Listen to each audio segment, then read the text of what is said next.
বাতিল করা বাতিল করা বিভাগ প্রমাণ সদস্যপদ বাতিল করা বাতিল করা বাতিল করা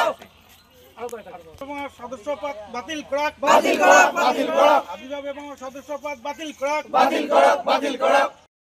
উল্লিখিত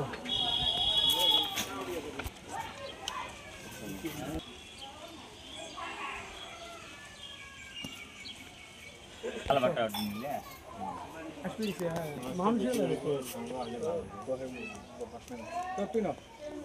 और दिन একটা কি দাও বাতিল করে স্লোগান দাও বলে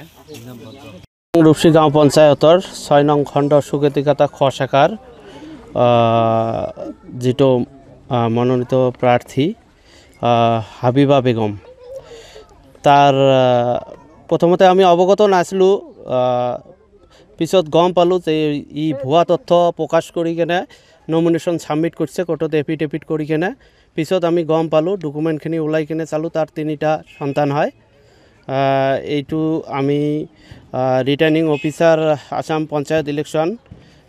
থ্ৰু আমি ডিসি ছাৰক অৱগত কৰিছোঁ কপিটো আমি বিডিঅ' ছাৰক অৱগত কৰিছোঁ ই ভেকচিনেশ্যন চাৰ্টিফিকেট হয় ডিজিটেল টিকাকৰণ প্ৰমাণপত্ৰ তাত তাৰ ডেট অফ বাৰ্থ আছে 21 ফেব্ৰুৱাৰী 2023 মেহবুবা জান্নাত মাকৰ নাম হাবিবা বেগম আইডিখিনিও আছে ইয়াতে তাৰপিছত আমাৰ ৰেচন কাৰ্ডৰ ডিটেইলছখিনি আছে ৰেচন কাৰ্ডত তাৰ যিটো দুটা সন্তান আছিল আগৰ এটাৰ নাম হৈছে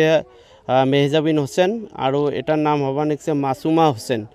এটাৰ বয়স 8 বছৰ আৰু 12 বছৰ ৰেচন কাৰ্ডত তাৰ দুটা সন্তান আছে আৰু 3 নম্বৰ সন্তানটো আমি এইটো ডকুমেণ্ট ওলাইছোঁ মেহবুবা জান্নাতৰ আমাৰ এইটোৱে ৰিকুৱেষ্ট ডিসি ছাৰক আৰু অসম চৰকাৰ হেমন্ত বিশ্ব শৰ্মা ছাৰ ডক্টৰ হেমন্ত বিশ্ব শৰ্মা ছাৰক যে এইটো উচিত তদন্ত যাতে কৰে আৰু উচিত শিক্ষা দিয়ে যেন